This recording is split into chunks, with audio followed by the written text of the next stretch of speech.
Welcome to Start Here, a podcast sharing the stories of active, aspiring, and accidental entrepreneurs. I'm Nicole Eaton. And I'm Dave Bradbury. So let's get to the show. All right. Today we sit down with Sam Holland, co-founder of Informal, a freelance collective turning ideas into products. Welcome, Sam. Thank you. This is great. Thanks for having me. Sam's in the house. What an awesome afternoon. I know. It's literally the best. It's going to be great. Okay. What is Informal? Let's just get that out in the open. Informal is a collective of experts in hardware design and development. So that's anything from R&D, concept generation, marketing, making your thing, selling your thing. We have a network of really, really smart and talented folks around the world now. And my job is to put together excellent teams of folks and have them work on cool hardware. Ooh, sounds kind of boring. How do you get out of bed every day? I know, right? Every day's different. It's crazy. I'm a professional whack-a-mole player is what I kind of say. It's just every day's different and put out fires and attack things. So what was the inspiration to start it? Yeah, so we're 8 years old. I guess 9 years old. 9 years ago, I was at a company, full-time product design engineering, working on really cool live streaming video cameras. And it was a startup. So as a result, you work on something, you take a break. You work on something, you take a break. Hardware is very lumpy in the ways that it uses your time. And I got bored in the downtime. Mm-hmm. I have what I call bad brain. I like being busy. I like working on new things. And so I learned about freelancing and I learned about the exposure to different industries. So, during the day I was working on this live streaming camera. At night I was working on a smart mirror, a remote control car, a crazy variety of projects. And that was awesome. And I fell in love with it and wanted to do that full time. So I started on this path. And then at the same time, I coincidentally met my co-founder, Nate. And guys, we need to make I'm like a chart. Yeah, chart. Maybe we could do that in post-production. Sorry, you met Nate. I met Nate. So parallel world. Nate was working at Quirky, fell in love with freelance, working in a makerspace. He and I met to talk about this course, Onshape, teaching Onshape for people who want to learn 3D modeling. Yeah. I know shout Onshape. We love Onshape. It's the best. Shout out Onshape. John McElhaney. Yeah. He's crazy. It's what they've done is I could talk forever. But yeah, so I met Nate about that. Never actually talked to him about teaching this course. Instead, we talked about our love of freelance, our desire to do our own thing. And literally that night we started Informal. So we both were like, this is way more fun than working at a full company. Let's team up. You do marketing, I do hardware. And let's just poke our buddies and see if we can create this network. All right. So I understand why you guys wanted to form this and do it, but did you have any evidence that there was need for this? Well, things existed in the software world. So there was similar products that existed for building teams for web developers or app developers. Then there's Fiverr, Upwork, where, it's a little bit less quality control. It's almost a race to the bottom on pricing. And I had used it in the past and it was disappointing, right? So you put in a bid, everyone says, I'll do it for $50 and then you're outbid. So we figured, let's flip it on its head. Let's do high quality talent, focus solely on hardware. It's kind of a vertical there that no one's touching, and we can do a really good job at it based on our prior experience in this category. Wow. And it's worked so far. It seems credible. Yeah, right? Definitely credible. Yeah. I was going to ask, so you had this network before starting Informal, because a huge part of Informal is the network. Mm-hmm. And so was it you and Nate both saying, hey, we both have these networks, it's going to work? Or was there a risk of all right, we know some people, let's do hardware? What was that like? It was way more impulsive than us sitting down and be like, is this the right move? So you literally started it that night. We literally started it that night. There was some thought, but not enough in hindsight to be like, should I be doing this all the time? And I think that was one of our good qualities is our impulsiveness and being like, let's not overthink it. Let's just do it. You guys were just being informal. We were being informal. It's on the hat. But we... Did you quit day jobs? Did you burn the boats and just go? Or was there a transition? Boats were gently burned a little bit. Actually, I eventually was part of a team that got laid off. And so I was on severance, which was this really nice on-ramp into freelance as well. It worked really well. But we didn't just have this network available. We had some friends that we knew. I was at MakerBot designing 3D printers before this, and that company kind of rose and collapsed and sent people all around the hardware scene in New York. Nate was at Quirky, similar thing happened. So we knew a bunch of people, And we were able to start poking people and convincing them to work with us. And then the magic happened, which was someone would say, you really need to talk to my friend. They're an amazing graphic designer or industrial designer. And the snowball started building. And that word of mouth referral process of high quality folks who are coming to us because somebody already says they're great, that's so much better than like a contact us page. Yeah. And the quality to time spent vetting people, it's just really hard to do at scale. So we really, really prioritize referrals to this day. People who come to our network, it's the best. Wow. And have you always been entrepreneurial? I know that kind of sounds like a silly question, but you're so into hardware, like you're an engineer at heart, but I think it's super rare to have an engineer who's also this entrepreneurial. Like, has it always been that way? No. I'm trying to think. I took startup jobs. I think I've been a little bit more ambitious than other engineers tend to be. Like, we as a people are very like myopic and like risk averse. But I got my first internship in Burlington, literally knocking on the door of the design firm and showing them a Ziploc bag of 3D prints saying like, I want to work for you. And he was like, come on in.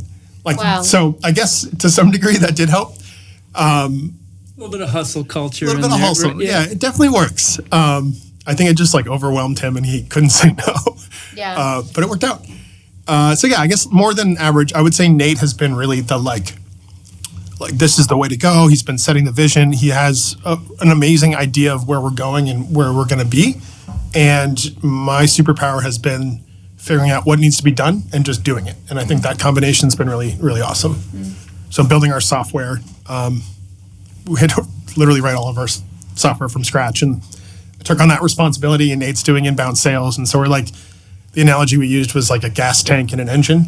Yeah. And he's filling up the gas tank and I'm building the engine, and we want to make sure we're like equally building them so you don't blow up your engine or not have enough gas. And we so just good. did a really good job of working in parallel on that kind of stuff. Oh, that's really neat. Awesome. Just give a couple examples of actual things you've made. I think that would be helpful just to ground it a little bit. Crazy spectrum. So we focus mostly on things roughly this big with batteries, circuit boards, plastic enclosures. We've worked on brain scanning headsets, put them on, scans your brain, hence the name. Burrito holder, literally like a giant chapstick tube, and you open it up and you put a burrito in. Brain scanning technology and a burrito holder. It's literally the bookends of what we've so done. You're saying you've got some flexibility. We've done a little bit of... You got range. We've They got got range. All right, I like Sorry that. to... No. It's a crazy spectrum. We're working on a camera that goes in a toilet right now. We've done robots that install solar panels. So like hardware. It's a crazy wide spectrum of what we've done and worked on. And that's the coolest part. Is every day is something completely different than the day before. I think that was just important to give people an idea of range Of what here type of before hardware, we get to your current offering at the end here. Let's talk about like product design and sort of prototyping. Like, where do people seem to make mistakes or hit roadblocks that you most often encounter? I think if you're new to hardware, the scariest thing is how long it actually takes. In software, you can deploy an app, you can build it, get it in the app store, and you can push updates left and right. In hardware, you have one shot to get it out there. And I think that's been really scary to folks, is like, it's going to take a year to make your thing. It's going to take another 6 to 8 months to manufacture the thing, and it has to be right. And that, we see people trying to take shortcuts left and right. And that's something part of my job now is just the person who waves their hands and says like, here's when you can take a shortcut and here's when you can't. Right. And then what about items that have like regulatory sort of conditions? Like, the brain sensor thing probably doesn't have any, but the burrito holder certainly would have some regulatory Everything has some do you do those too, or bring in another partner? Yeah, so there's FCC, right? If you have a radio, you got to be FCC compliant. Medical products scare the hell out of me because of that. FDA certified things for food. Part of that is also knowing how long do these take? How do you pre-certify? How do you design correctly so that when it is your turn at bat, you hit a home run? FCC certification is slow, it's boring, it's time consuming, it's expensive. So what you want to do is do all your due diligence up front, design it the right way, and then go, right? And so that's part of the problem we see is people saying, I made my hardware, I want to make $1 million, and you look at it and you say, this is not going to pass. So what's the attrition or fall off rate at that point where they said, "Holy crap! Like it's $1 million to go ahead," and I thought it was $50,000 before. Do you run into a lot of that? Like it's on the shelf, just waiting for the right moment or the right funding to come along. Funding's been hard. VCs tend to be allergic to hardware for the most part. Not this crew. I was going to say. But a lot of folks are like, do you know any VCs who can, cut a check? And it tends to be AI's hot right now. Software as a service is hot right now. Climate tech, but not so much like a gadget or a widget. And that's where a lot of the folks we work with are in that space. And it's just very hard to secure that capital. I will say Kickstarter, Indiegogo have been really, really cool sources for entrepreneurs who are self-funded. And we have created this strategy of like, how do we build you exactly what you need to be successful on these platforms without over-engineering it yet? So how do we know how much it's going to cost, the timeline to manufacture it, get you some pretty renders, some prototypes, pause, raise you a ton of money, and then put that money back into your engineering team. And that strategy has been super successful for some of our clients. And that's like kind of a superpower of ours. Yeah. Yeah. I think over the years, we've had maybe 4 or 5 Kickstarter validated companies that, from robots to ag tech and the rest. And I just love it. You get immediate feedback and people are going to take a risk and buy early. And it's brand loyalty. Like it exists even for weird little hardware products that people make. Was this a part of the model? I mean, I know you did say Informal kind of just happened, but did you guys think about that? Or were you caught in the situation of, hey, we can't find companies that have enough funding for us to help them. We need to change what we're doing. So Nate's superpower, his background is go-to-market strategy. So he's managed these campaigns. He's an Indiegogo and Kickstarter like champion. So that's his area of expertise. And mine is like, how do we make the thing so that you can make $1 million? And I think that's why we were successful. It naturally meant that a lot of these are entrepreneurs who are self-funded come to us. Mm-hmm. Other people can do this, but other agencies are focused purely on the go-to-market strategy or designing your product or doing the engineering.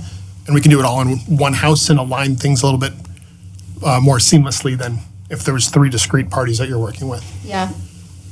So I want to go into the hardware meetups now. Yeah. Maybe our listeners or viewers don't know this, but Sam also, or Informal, hosts the hardware meetups and finds different cities to host them in. And you said, what, you have 40 cities now? I think over 40. Worldwide? Yeah. Incredible. That's it's insane. Crazy. Yeah. We are growing often. We have conversations about new cities. Zurich, Shenzhen are some of the new ones. London, up here, obviously. BTV. BTV, Williston. Right. I'm like, how the hell did we make the list? We have Vermont. Literally, just because you live here? It was literally me showing up Thank saying, you. like, there's got to be people here, right? And we found them. We found you guys. We found a lot of these. I think the purpose of these meetups is to do exactly what we're doing up here, right? There's a lot of engineering companies or firms or folks in hardware adjacent industries who are unaware of each other. Yeah. And engineers who are up here who want to stay up here and they're unaware of their options. And so getting people out from underneath their rocks and saying, come to Rigorous and have a beer and see the robots and they're hiring. Go work there, right? Like that kind of connection is awesome. I was going to say no to beer and robots. Yeah. We didn't. No. Right? Yeah. Yeah. So what's the general format? Just so listeners have an idea. So every quarter we host them. We're doing one soon and show up at a location, usually 5 p.m. 3 people in the hardware industry will talk. Very informal conversations about here's how we got here. Here's a challenge that we faced. Here's a crazy story. When we were at Beta Technologies, for example, their lead electrical engineer was talking about his preferred method of connecting sensors really far away. If you're not in hardware, you may be bored. There were hands going up left and right. People were like, have you tried this? Have you tried that? So it's just like scratching that like nerd brain. And then the next guy was talking about how he modified Power Wheels cars for kids and races them semi-professionally. So it doesn't have to be like nerdy or boring, but everyone's listening. And then there's beer and pizza. So like, right, got local sponsors that do that, right? We are the only meetup sponsored by Zero Gravity. Woohoo! Let's go. VCET is our sponsor. GG. Yes. Yeah, it's been awesome.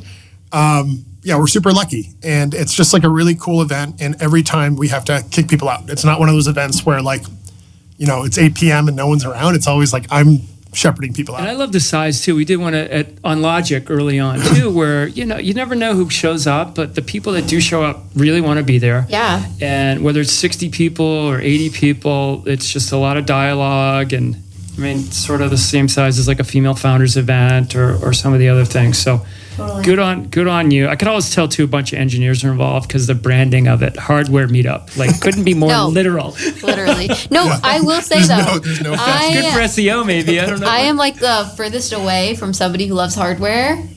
I love hardware now. It's pretty I cool. really do. Like, I think that's a huge part of why I'm so happy that VCET is involved, is because I think for me, I was just exposed to how cool this world is. It's actually not as complicated as you think.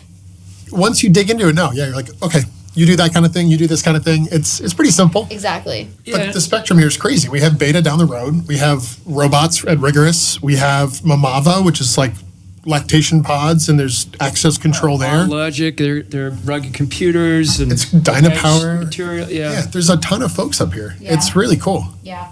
And I didn't know that. And that didn't exist when I graduated from UVM. Like, there were 4 companies up here, and I didn't get the job, so I had to go somewhere else. So Yeah. part of this is like, how do we keep folks here? Yeah. It's huge. I will say too, we've really appreciated. We've learned a lot too. Like we started seeing people traveling up from Massachusetts, right, to come, Yeah. or 3 hours away in the southern Vermont to geek out on a topic. And part of it was around employment. That was inspiration for the Jobs in Vermont board to help these companies and this talent cloud of people connect in a lightly curated, hopefully more successful way. And then I think about our platform offerings, like we mentioned Onshape earlier. Yeah. Yep. But there's other CAD software, cloud credits. Like, I mean, hey folks, we give this stuff away. There's some It's crazy. serious discounts. Crazy deal. Just, Yeah. I mean, if you can get a license, to engineer your hearts out, Thousands of take dollars. off tens of thousands a year in Yeah. startup costs. We hope more people will try. Yeah. So kind of cool. It's crazy. Yeah, those deals are amazing. We try and showcase them at the beginning of each meetup too, being like, scan that QR code, please. Like, show the team that this is worth And doing. these are free events too, right? Free to attend. Awesome. Love it. If you had to pick out one thing that makes them successful, Yeah. like what's that secret sauce? So we learned this by trial and error, I think. They're not too salesy. And I think engineers sniff out salesy things and they shut down. If they're being sold to, they shut down. And I think the success here is these are people who are really passionate about what they're talking about. Yeah. And it's really specific to their industry. And it's like a safe space to be a little nerdier than usual. But as soon as someone comes up and they're like, I represent this semiconductor company and we're trying to, everyone shuts down and doesn't listen. And we don't have that. It's all people who have done this, who are in these roles. It's truly like a safe space for nerds. It's great. That's awesome. The beer helps. The beer helps. Thank you, ZG. So you've got 50,000 people in your network, all these cities. Like, why? Like, what's the? Why is Informal sort of pushing this out into the world? It's good for everyone. Connecting these folks, VCs get connected with hardware companies. They stay alive. People who are interested in hardware show up. They get a job. These startup companies get both access to these VCs and new people and new visibility. It's also a sales channel for Informal, right? We get a lot of new inbound freelancers and clients from these meetups. So candidly, we're ideally making money off of these as well. It's a marketing outreach. And the more big cities that we can foster this, we can show people that, hardware is not exclusive to the Bay Area or Austin, Texas, right?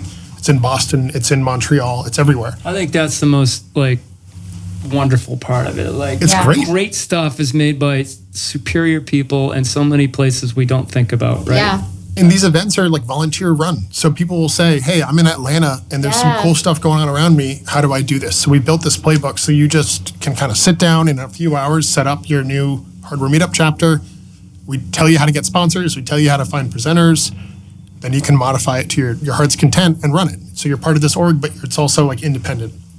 Yeah, that's what I wanted to ask about is you have so many people who are obviously now all around the world involved, but for our listeners, how do they get involved or let's say start a hardware meetup? I know you have a playbook, so maybe you don't have to go through the whole playbook, but what's the next step for those who are interested? see if there's one near you already.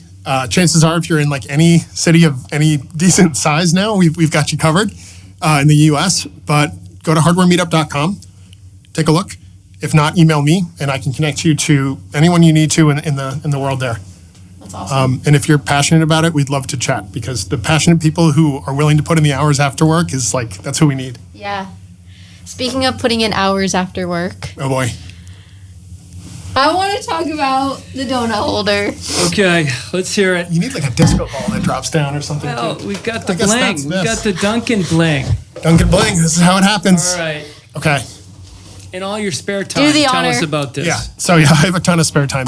I have a 2-year-old child that keeps me busy. But a couple years ago, when we were working on this donut the burrito holder, spoiler alert,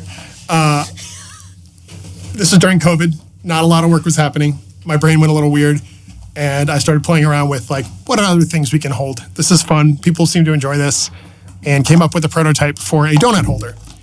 And I'm from New England. I'm from Massachusetts. We had 2 Dunkin' As am Donuts. I. I'm a mass hole through and through. We had 2 in Winchester where I grew up, which is like smaller than like. I don't drink when you- Dunkin' coffee outside of Massachusetts. North of Nashua, the water's different or something. It's just not the same. It's your memory fading. You're just like, it was good as a child. It's weird coffee. It's great.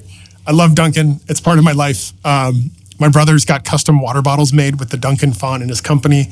It's part of who we are, is weird mass holes. But I built this, which is a donut dispenser, camera A, camera B. You load it up with your munchkin of choice, and you can dispense munchkins. And it's got a belt clip, so you can wear it on your belt.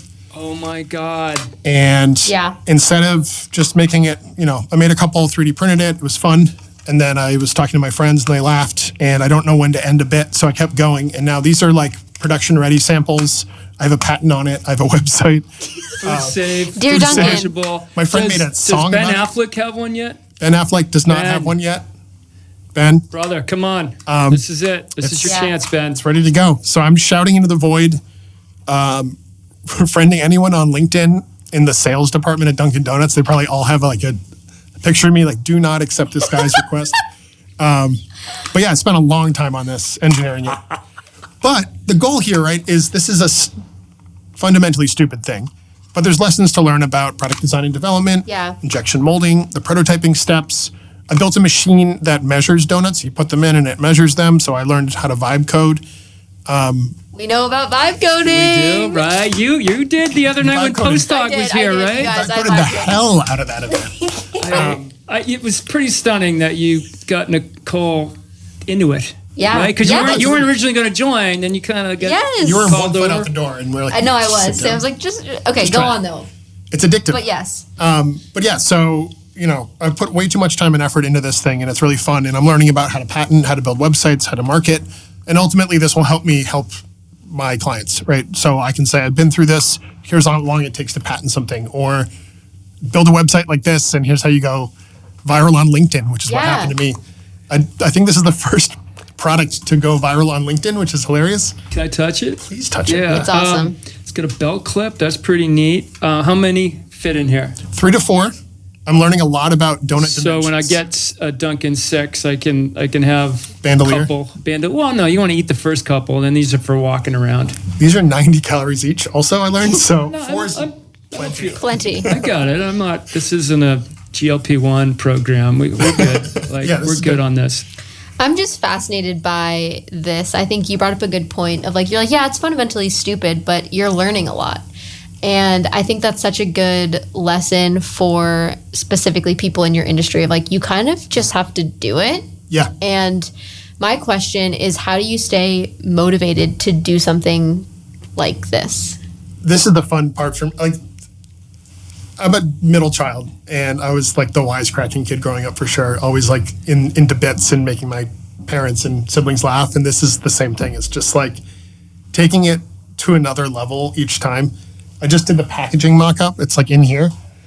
Just the fact that like there was time and effort spent on this. Like, I Yeah. think this is hilarious. I Yes. had fun with it, and on. people laugh at it. I'm like, okay, I should keep going. Have you shown it No, to keep any going. Dunkin' store owners or customers? Or? I literally went to a Dunkin' about 30 minutes ago, and they didn't care at all about this. They were like, okay. Get out of the store. Were police called? Yeah. No, probably as I was leaving. An ambulance went by, so maybe they did call 911, but they called the wrong thing. But yeah, my neighbor helped me make this. So the other cool part I'm learning is the community side of this. Yes, it's silly, but my buddy helped me create animations, and then my neighbor in the backyard created the packaging. So there's like this community-driven thing. It's crazy. Please don't sue me. I love it. As seen on LinkedIn. Yeah, legally it's covered now. Okay, I love it. So when if someone came to Informal with a similar sort of passion and model, like, would you return their call? Yeah, we have. Okay, and we do. But I would say, is this the right move as a full-time job? I don't know. Not this, maybe. But, we worked on some really silly projects. Burrito Pop was one that went viral on Kickstarter and still up and running, and you can buy a Burrito Pop. So silly things have existed, and they will continue to exist, and I'd love to help make them. I think it's really fun to, not take yourself too seriously. I'm really good at making things for injection molding, and this is fun. Hey, we could use a little more joy. I mean, it even comes down to like the color. I've just been fascinated by watching your process on this, and I think I've learned a lot even by just asking questions. And so I appreciate you being so open and trying things, because it's stuff that I don't even think of that you're so invested in, of the color, the finish. I mean, even one time I remember you gave me the Informal. I wish I had it with me, but it's like a circle, and it has different. What do you even call it? Yeah, so we made a puck, and it's a plastic puck that has different textures. Yes. So this you specify. I can go on a whole rant, but this is not matte pink, right? This is not matte pink plastic. This is a very specific texture and Pantone color and material, and that alone is we wrote a whole topic, like a blog post about just that. Yeah. We created a handbook for people to learn more about hardware, so they understand matte black metal is not a thing. So there's a lot of intricacies that go into it. Yet we're still talking about this silly donut. Can you also have jelly or cream filled munchkins in this mixed, or do you need a separate, different one? This, I believe I own the largest database of munchkin dimensions in the world. We'll see. No, you're not wrong. Literally, you're not wrong. Because no one else is this crazy. No, but yeasted donuts and cake donuts, the two types, I've done research. Okay. Very different shapes. And this is optimized to work with about 80% of them. So I'm doing math now. Yeah. You did research a lot. My favorite are glazed. They work well with glazed. They're fine with glazed. They work. Yeah. Washes well. So I would say the smaller ones that get too heavy, they can fall out. And so we're tweaking it. We're optimizing it. But also, when do I stop? Made you see this as a play for Dunkin', a corporation, to be like, hey, this is really a packaging improvement. Come in with your travel mug equivalent, right? So you're not taking a fresh cup that will be disposed of. So there's an eco-friendly side of this. There's also the patent includes a cardboard tube and also a paper pulp container with just this in it. This is the secret sauce right here. The rest of it's just the way it's packaged, but. You could get these preloaded and clip them on. This is totally going to drive people who listen to us just audio to go to the video to just see this thing, right? You guys need to see it. You need to see it. You need to get one. All right. Go to the website, deardunkin.com. deardunkin.com. Good luck with that. And hey, we're counting on you, Ben Affleck. Let's go. I know you know where Vermont is. Yeah. You know where to find me. Yeah. All right. So other entrepreneurs De-escalating or aspiring. So what advice do you have for sort of the engineer, right? About becoming an entrepreneur, any lessons learned or sort of, these are the six out of 10 things you got to do first.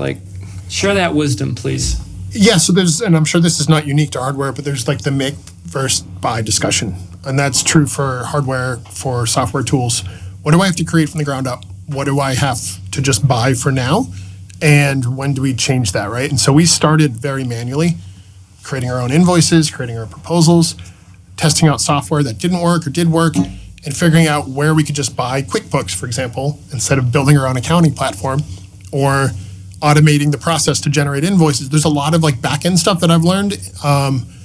So making those decisions is really hard, but being able to analyze what do we invest our time and resources into versus what is a fun, shiny object that it would be fun to make this thing better or cooler. That's always hard to figure out. For people getting into hardware, I would say, what is the minimum lovable product? What is the thing you can make the fastest amount of time? I love that. I learned that term recently from someone. I was like, that's great. Yeah. Because you don't want something that sucks, that's pared down to the point where it sucks. But what sets you apart from everyone else? What proves out your value? What gets people excited about your brand? That's your version 1. And being able to simplify is really hard. It's really easy to make something complicated. It's really hard to make something really like elegant and simple. So that was a rambly answer of like, I didn't think it was stay rambling. focused, No. stay focused, eye on the prize. And No, I was just like, going, oh my God, I got to like simplify a few things in my workflows and messaging. So Yeah, I think the language you use is really good and is easily digestible for people of all different backgrounds. I mean, I would even feel comfortable saying, "Hey, Sam, I have this crazy idea to build a Let's do donut it. holder equivalent. I don't know what it is yet. Ping ready. pong holder. We're Yep. ready for that." this does work. But like, I do think it's a huge value add for Informal of just being approachable for people. and you know, and you're based here in Vermont Yeah. and around the world. I can't even believe how many cities you're in now. Like, wow. Yeah. That's really cool. Have you guys ever thought of doing like a conference? So a couple of years ago at CES, we took over Caesar's Palace. We had a suite, and we got shut down by the police because it was too big. There was a line out the door. Oh wow. So we did a hardware meetup party like that. This year, we're doing a smaller one as our kind of conference for Informal. Cool. Taking over the Punk Rock Museum. It's going to be sweet. So if you're in Vegas for CES, shoot me an email. We'll try and get you a ticket. But So There you go. it's crazy. Yeah. I've heard that we're sort of in the age of like hardware, right? And like, Yeah. what has been the unlock? Has it been the tools that are more accessible and affordable now that allow distributed teams to sort of iterate very quickly? Or is it, you know, compute costs that have gone down or 3D printing? Like what is it one or two things or just like 12 things that have? I think it's 12 Oh, things. I yeah. think it's everything's pushing forward. When I'm not the oldest person in the world, 34, but even when I started, we didn't have access to reliable 3D printers. And now I have three $300 printers in my office that just crank out parts, right? So that's iterating faster. Arduino, Raspberry Pi, these like developer kits that we played with the other night. Yeah. The barrier to entry is like nothing. And Yeah. you can get up and running and build something and learn really quickly. So the ability to get on your feet and build a proof of concept has never been easier. The hard part is, and we just wrote this whole article about it too, it's just like, how many can you make like that before you say, this is not scalable, this is too expensive? And how do you kind of take a step back and just do it the right way to make thousands? That's really hard. And that's my entire job is like, you made a thing, it's beautiful, it's cool, it works. Here's how we take a step back and here's how we do it the right way to make thousands of them. And that's a different experience for each company depending on what they're doing. But we're seeing, compute power is cheap, a lot of AI wearables, a lot of software people who are saying hardware is fun, I want to make my own piece of hardware. VCs are saying this is kind of cool again. So there's like a little bit of like a shift in the focus and the funding. Slack, Teams, remote collaboration's way easier. Yeah. A general like attitude of like, I can do this Yeah, anywhere that's cool. is really cool. Yeah. Who's your ideal customer? Like what size company or? Dunkin Donuts. Yep. Yes. No, I personally love working with somebody who knows they don't know a lot in this world and want to learn. I don't really care if you're an entrepreneur or have worked at other companies, but the idea of like, I'm willing to learn. I know that I don't know this and I want to learn more is really fun. And educating people and helping them make the right decisions is that's the ideal person. Yeah. And we're seeing that with a lot of software folks who are like, I know this world a lot. I don't know this world. Teach me. Yeah. So is it pretty much like very early stage, like pre-revenue? Yes, a lot of folks we work with are self-funded, pre-revenue. We are also augmenting engineering firms who just say, like, I need a couple people to help me, though. So Yeah. it's a really weird mix, and that's what makes it fun is hearing people's ideas and, like, how do I help you keep this going? Like, Yeah. that's so exciting and fun. And, yeah, I would say early stage is awesome. the majority. Oh my God, we're so it's so awesome that you're here doing this, you and Nate and as your partner out West. And, I think Nicole, great. There's a biolab now for life sciences to do things. There's Yeah. maker spaces. The Mint in Rutland is another one. There's more seed funding now. And And I think just getting these hardware-minded engineers and professionals in the same room, It's the best. right? You get the hustler, the hacker, and the hipster, and maybe some good things will happen. So Totally. good on you for doing it. We love being your partner. Thank you for this. Like, Yeah. it took us about 6 minutes to say, hell yeah. Yeah. Let's do it. Like, totally. Let's do this thing. Yeah, and I always look forward to them. I'm so excited. It's Thursday. It's going to be great. Thursday. Yeah, no, we'll be there. And then for the other ones, going forward, like, why not, right? Yeah. That's Like, awesome. and again, you guys are so authentic. Like, it's really refreshing for us and others just to see people that walk the walk. You like you said, you're nerds with a purpose, and I love it. Yeah. And Appreciate thank you it. for that. Thank you guys. Magic wand. Okay, magic wand time. Everybody gets asked this. Oh boy. What founder or leader, past or present, would you like to chat with and why? Whoa. Okay. I'm not going to do a generic one. I think I'd want to talk to. Are you familiar with Teenage Engineering? Teenage engineering. Yeah. I see No. some nods behind the camera. I so badly want to reach for my phone now. Okay. No. They are the coolest. They're in Stockholm. They make synthesizers. They make little audio bleep blorp devices that are just like beautiful, desirable objects that are not like Apple minimalist, but like playful. You just want to pick it up and touch it. Yeah. And so they're genius designers. They're genius hardware folks, electrical engineers. They've done work with IKEA. They've done collabs. Wow. They make a kit where you can build your own computer case from metal that you just bend. They're just like playful, thoughtful, and in this really interesting like audio world. So I think I would love to just I keep applying to jobs out there, being like, you want to import me out there and I'll work for you. But I think they're awesome. I think what they're doing is really interesting and kind of changing the way we see hardware as less like minimal glass slabs and more things you play with and enjoy. Yeah. Teenage engineer. Yeah, they're Engineers. awesome. Teenage Engineering. Well, Wow. I don't think anyone said that one, Ron. Right? We'll have to check no. the database. There have been well Look it up. over 100 pods at this point, but you're probably alone on this one. yeah. Excellent. Probably. But we'll see a shift from now on. Everyone will say it. I know, like Changing the paradigm. Spike in Yeah. your website. Like, what's going on in Burlington, Vermont? they don't today? need Yeah, for that exactly. spike. No, exactly. Well, thank you so much for coming on, Sam. This has been awesome. Thank you. Thank you. Yeah. Cheers. Cheers. Oh, do you want one? We'll do it. I'm eating it. Let's do it. Buy it. Please. End it. End it for me. This has been Start Here, a podcast sharing the stories of active, aspiring, and accidental entrepreneurs. This series is brought to you by the Vermont Center for Emerging Technologies. Now let's get back to work.